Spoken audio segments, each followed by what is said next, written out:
Du Trizac, Dumont. Hey, tente-moi pas. Bonjour. Est-ce qu'il annonce un vortex polaire, glacial? Faut pas dire ça, ça fait peur aux skieurs. Faut pas dire ça. Non. Mais on peut Qu'est-ce qu'il faut dire? Ben, il faut dire c'est l'hiver au Québec. Hein, on pourrait dire ça. Oui, on peut dire ça. On peut dire que cette semaine, c'est intéressant. J'ai besoin de vous autres pour entendre ça. C'est l'hiver au Québec. Les gens, on a parlé avec les propriétaires de centres de ski, mais les gens de météo, vous recevez des messages quand même. L'été, des terrains de golf, des centres... Les gens sont fâchés des prévisions météo. Des campings. Quel mot faut plus dire? Là, faut la culture de Moi, je trouve l'annulation. qu'il faut faire attention à ceux qui lisent personnellement les pictogrammes. Là. Je pense que si t'as quelqu'un qui vulgarise comme il faut la météo, ça se passe bien. Mais là, vortex et froid, ça fait peur, ça a l'air. Là. OK, c'est un nouveau mot qu'il faut bannir. Faut plus dire qu'il fait frette. L'été, canicule, j'imagine? Ben là, canicule, si t'as 3 jours à 30 degrés et plus, c'est ça. L'été, là, il y a des gens, semble-t-il, qui pour booker une activité, booker golf, camping, sortie, ils attendent à la météo 0%. Or, l'été au Québec, surtout c'est dans la grande région, dans l'ouest du Québec, grande région de Montréal, potentiel d'orage, tout le temps. Il fait humide. C'est humide tous les jours. Fait que t'as toujours au moins 30-40% de possibilité d'un orage en fin de journée. Fait que si t'attends la journée 0%, tu fais rien de l'été. Là. Tu t'assois sur tes mains à l'intérieur. Tu sais, 40%, là, c'est... Tu sais, 40%, c'est peut-être 1 mm à Mirabel. Là. Tu vas pas scraper ta journée, ça arrive sud. Vous êtes pas précise. Oui, on est très précis. C'est parce que le bulletin de météo va durer comme 48 minutes à chaque fois. Ben, tu le dis grosso modo, puis tu le vois sur le 4 radars, là, c'est pas un système. Modo, oui, quand tu vois pas une espèce de gros truc bleu passer, là, tu comprends bien que c'est pas une journée gâchée. Il faut savoir interpréter. Et voilà, c'est beau ça. Vivre sur le territoire. Comment t'interprètes, toi, parlant d'interprétation, ces propos de Jeffrey Epstein qui, dans une entrevue, là, qui fait partie des 3 millions de documents sortis, il explique avec Steve Bannon. Oui, avec Steve Bannon. Mais il explique qu'il est un criminel, mais pas dangereux du tout. Pas dangereux. Pas tant. Le moins dangereux de tous les criminels. Ben, pas dangereux pour lui-même. Mais là, il l'a été. Il paraît-il qu'il s'est suicidé. En cellule. Parce que moi, ça m'a fait sursauter. Là. C'est comme l'espèce de déshumanisation des jeunes filles mineures Mario, victimes. Il viole des adolescentes. Penses-tu qu'il y a l'analyse, il y a l'autocritique très, très portée? Penses-tu qu'il n'est pas égocentré? Non, il pourrait quand même savoir que c'est dangereux, que c'est mal. Là. On le sait qu'il y a plein de malades mentaux dans la société, là, puis ça, c'en est un.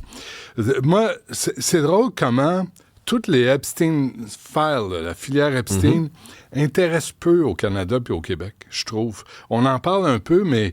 tu sais, je regarde les journaux en Angleterre avec le prince Andrew, le fripouille, je sais pas combien, 8. Sarah Ferguson, qui voulait qu'Epstein la marie, qui était... Là, elle avait l'air au courant de ce qui se passait. Ils sont plusieurs. Puis là, je me disais... Ah, mais là, la future reine de Norvège, nomme-les des grands de ce monde. Mais quand tu fais... Quand t'as autant d'argent à un moment donné, là, qu'est-ce qui te reste à t'offrir? Tu t'es offert tout ce que tu voulais. T'as toutes les voitures, t'as les maisons, t'as les guinées, t'as les voyages. Qu'est-ce qui te reste à t'offrir? Des humains. Des êtres humains. Et là-dedans, qu'est-ce qu'on va choisir? Pas des vieux Chris comme moi, là. Ils vont choisir des jeunes, des filles, des garçons, mais ils vont... c'est l'ultime...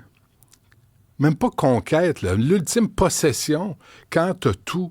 Quand tes cartes de crédit... Mais c'est pas vrai, je suis pas d'accord avec toi. C'est pas vrai qu'au fond de toi, tu le sais pas, que c'est mal. Je veux dire, acheter une montre à 50 000 $, tu peux dire à la limite c'est niaiseux, c'est inutile, tout ça, mais c'est pas mal. Tu commets pas de crime. C'est ça. Mais là, le défi, c'est justement de commettre un crime et d'être tellement riche... Que t'es au-dessus de la loi, puis que tu vas t'en sortir. Puis c'est ce qui arrive, là. Mais il finit par aller en prison. Non, mais toute la liste de nombre de photos qu'on voit, c'est pas des preuves.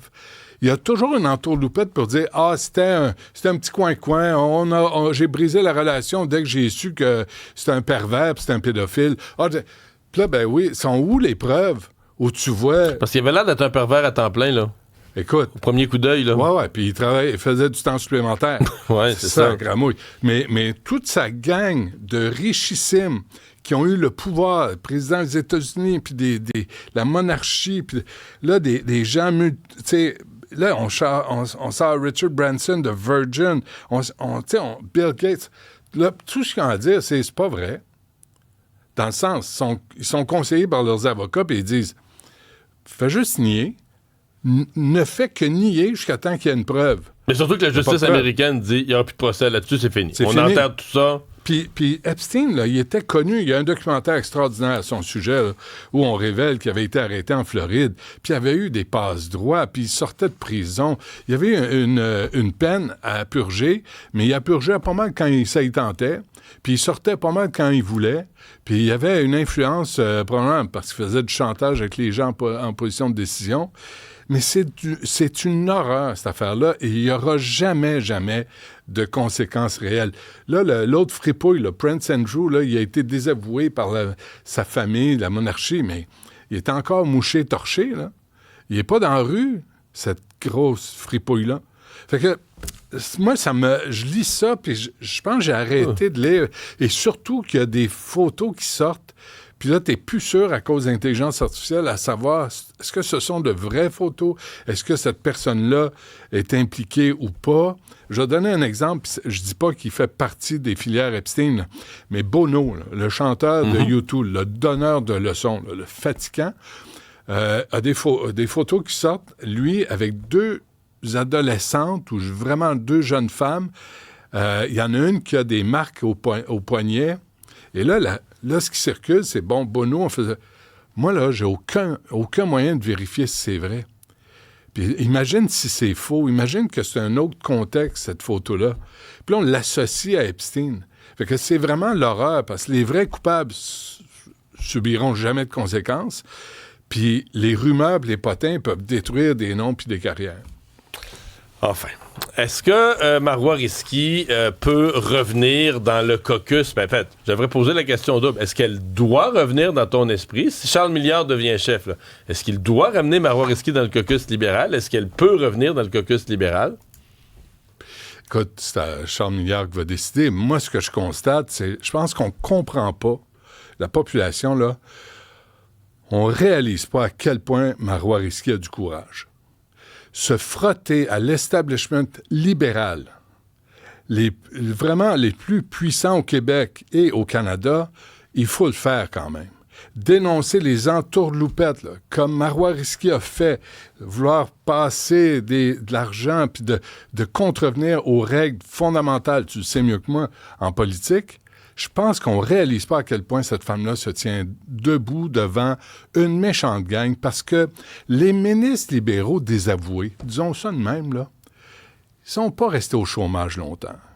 Ils ont des amis partout, ils se font placer, ils se font référer. Un libéral ne passe jamais à l'oubli. Jamais. Un bon libéral finit toujours avec une job. Tout ce qu'il y a à faire, c'est d'appuyer sur le petit bouton devant l'ascenseur, puis c'est sûr que l'ascenseur va descendre à son étage. C'est sûr. Fait que Marois Risky, là, en se tenant debout devant l'establishment libéral, là, je me dis quel genre de carrière elle va avoir par la suite. Parce qu'elle risque d'être bloquée vraiment à beaucoup d'endroits. Mais c'est pas simple pour Charles Milliard parce que s'il la ramène pas, mettons qu'il laisse, on la veut pas dans le parti, là. Qu'est-ce que le public, le monde... s'associe à la façon de faire de Pablo Rodriguez. Ben c'est ça, les gens vont dire, OK, elle était honnête, il y avait le plus dans le parti. S'il la ramène... Mais là, dans le caucus, s'il la ramène, eux autres, ils la voient quasiment comme une traite qui a dénoncé sa place publique. Ben oui. Ouais. Tu sais, je fais souvent des blagues quand quelqu'un rentre, je suis avec Isabelle, quelqu'un rentre, tu sais, soudainement, je dis toujours à Isabelle, en tout cas, on en parlera quand elle sera pas là. Puis, tu sais, juste pour une blague. Ça va être que ça avec Marois Risky. Ça va être, on en parlera quand elle sera pas là. Fait qu'il va rien se dire autour d'elle. Les gens vont marcher les fesses serrées. Tant mieux, mais ceux qui ont quelque chose à se reprocher vont l'haïr à s'en confesser, puis ceux qui n'ont rien à se reprocher vont se dire, ben c'est ça, elle a foutu le bordel, puis regarde, on descend dans un sondage. Fait que bonne chance, hein? Bonne chance. Puis c'était touchant ce que son conjoint, Greg Kelly, disait. Ben oui, comment il a vécu ça, comment il a subi ça. Tu pensais ce qu'il a vécu, là? Pas des farces. Pas de crevaison, pas rien? Non, tout va bien. Tout va bien. Dans les bonnes nouvelles du jour, Christine Fréchette, Éric Duhem, 2 partis, 2 individus qui ont le même thème, la taxe de bienvenue. Ouais. Et là, je dois constater que, comme plusieurs personnes, parce que j'ai l'émission la plus écoutée sur la planète, dans l'univers. Ils ont écouté l'entrevue qu'on a fait avec Guillaume Tremblay, qui est le président de l'Union des municipalités du Québec, maire de Mascouche, à qui, justement, je disais, là, la taxe de bienvenue, ou le droit de mutation, là, comme on dit, là, on parlait d'exiger un paiement unique. Ça, il y en a 60% des municipalités qui le font, puis il y en a 40% qui pensent à un système de versement multiple. Puis là, on l'a expliqué, là. Puis Christine Fréchette l'a bien dit aussi, t'achètes le notaire, déménagement, la peinture, et ajoute à ça la taxe de bienvenue parce que les montants, pour laquelle t'as aucun service. Benoît, c'est que les montants n'ont plus de bon sens. Les tables ont été calculées à une époque là, où le premier 50 000... Dans bien des cas, là, une petite maison, là, le premier 50 000, c'était le prix de la maison. Ouais. Puis là, on disait les plus grosses maisons, mais là, après ça, l'autre 30. Par là, tranche, 1% entre 62 900 et plus 1,5% sur les tranches excédant 315 000. Mais ça, à l'époque... Achète-toi une maison à 315 000 aujourd'hui. Ben là, quand les chiffres ont été établis, une maison de 300 000, c'était un manoir, là. Ah oui. C'était un manoir, là, c'était une grosse cabane. Exactement. Une grosse cabane. Non, mais tu vois, aujourd'hui, le bungalow coûte le double de ce que coûtait la... Mais je voudrais que la réflexion, puisqu'on en parle, là, taxe de bienvenue, là, est-ce qu'on peut aussi ajouter le pourcentage des courtiers immobiliers? Parce que quand tu fais 4-5%, on revient à l'exemple, sur une maison de 200 000, c'est pas le même 400% d'une maison à 850 000. Et là, les courtiers immobiliers ne se sont pas ajustés. C'est pour ça qu'ils roulent tous en Mercedes. Non, il y en a Audi aussi. BMW. Ah, je le sais. J'ai pas d'envergure. Je viens de la classe moyenne. Qu'est-ce que je fais? Mais si on parle de la taxe de bienvenue, parlons du pourcentage des courtiers immobiliers, puis revoyons la bête pour donner une chance. Tu roules pas en Mercedes, toi? Je roule encore avec j'ai deux... je dois te dire la vérité. Moi, ma prochaine. Un Mercedes? Ouais. Ah, je suis pas capable. J'ai comme un syndrome de la classe bien moyenne. Tu sais, puis me rouler en Mercedes, j'ai rien contre, là, mais pour mes 60 ans, écoute, je me suis dit ça pour mes 50. Pour mes 60, j'attends peut-être 70, là. On va voir. Bonne journée, Benoît.